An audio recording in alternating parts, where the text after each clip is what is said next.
नमस्कार। देवभूमि चैनल में आपका स्वागत है। आज के इस वीडियो में हम बात करेंगे गणेश चतुर्थी की। गणेश चतुर्थी की जो व्रत कथा है उसको आज हम सुनाएंगे। वो पौराणिक व्रत कथा। आप सभी जानते हैं कि भाद्रपद मास के शुक्ल पक्ष की जो चतुर्थी तिथि होती है उसको गणेश चतुर्थी के नाम से जाना जाता है और इसको गणेश चौथ माता भी बोलते हैं। इसकी वजह ये है कि इस दिन गणेश जी का जन्म हुआ था। जी हाँ, वैसे तो चौथ हर महीने आती है, हर 15 दिन में चौथ आती है, लेकिन ये चौथ बहुत ख़ास है क्योंकि भाद्रपद मास शुक्ल पक्ष की जो चतुर्थी तिथि है उसको भगवान गणेश का जन्म हुआ था। ये उनका जन्म दिवस है। इसीलिए हिंदुस्तान में पूरे 10 दिन तक गणपति उत्सव भी चलता है और भगवान गणेश की जो है वो पूजा की जाती है। आज की इस वीडियो में हम सुनेंगे कि भगवान गणेश जो हैं उनकी व्रत कथा क्या है। इस दिन व्रत करके गणेश चतुर्थी व्रत कथा या गणेश जी की जो कहानी है वो सुनना अति आवश्यक होता है। अगर आपने व्रत किया है तो आप गणेश जी की जो कथा है उसको ज़रूर सुने, तभी वो व्रत जो है पूर्ण माना जाता है। और ऐसा कहा गया है कि गणेश चतुर्थी वाले दिन जो कोई भी इस कथा का श्रवण करता है भगवान गणेश के आशीर्वाद से उनके दुख दूर होते हैं और उन्हें भगवान गणेश का आशीर्वाद प्राप्त होता है। आइए कथा आरंभ करते हैं।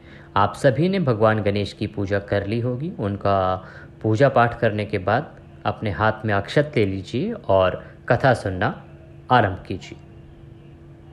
एक बार महादेव जी भोगा नदी पर स्नान करने के लिए चले गए। उनके जाने के बाद माता पार्वती ने अपने तन की मैल से एक पुतला बनाया और उसमें प्राण डाले। उसका नाम गणेश रखा। पार्वती माता ने उससे कहा कि एक मुग्दल लेकर द्वार पर बैठ जाओ और जब तक मैं नहा रही हूँ तब तक किसी को अंदर नहीं आने देना।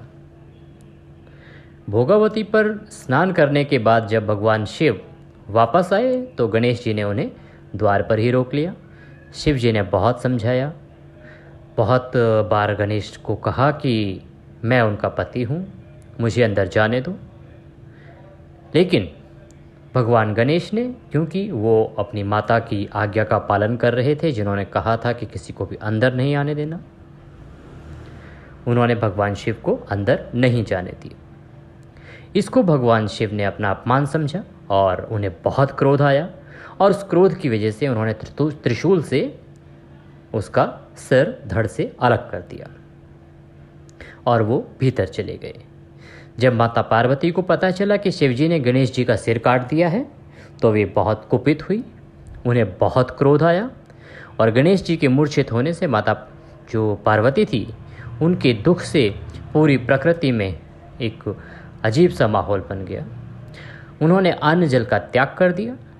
माँ पार्वती की नाराज़गी को दूर करने के लिए भगवान शिव ने अपने गणों को आदेश दिया कि वो जाएं और सुबह जो भी कोई जीव उनको रास्ते में सबसे पहले मिले उसका सिर काट कर ले आएं। जब गण वो आगे गए तो उन्हें एक हथनी का बच्चा वहाँ पर मिला। उन्होंने उस हथनी के बच्चे का सिर काटा और लाके भगवान शिव को दे दिया।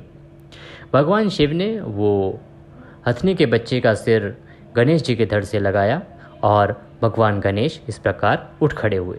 जब माता पार्वती ने देखा कि उनके पुत्र के सिर पर एक हाथी के बच्चे का सर लगा है तो उन्होंने कहा कि ये तो गलत है, मेरे बच्चे के साथ ये अच्छा नहीं हुआ। तो सभी देवताओं ने अपनी शक्तियाँ गणेश जी को एक एक करके दी और सभी देवताओं ने उन्हें प्रथम पूज्य का दर्जा दिया।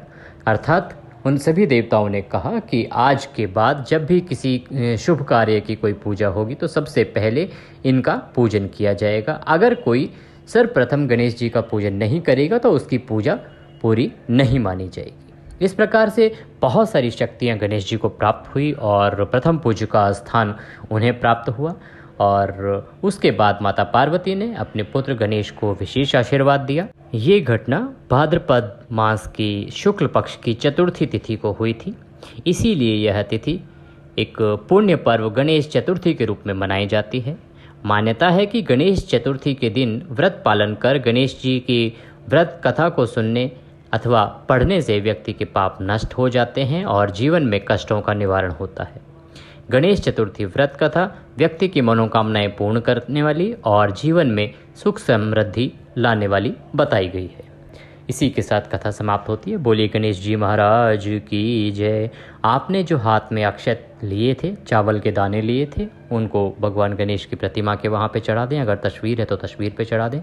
भगवान को नमन करें और उनसे प्रार्थना करें कि भगवान आपके इस पूजा को स्वीकार करें और अपना आशीर्वाद आपको दें। और इसके बाद भगवान गणेश की आरती करेंगे और आपका व्रत, आपका पूजन संपूर्ण होगा।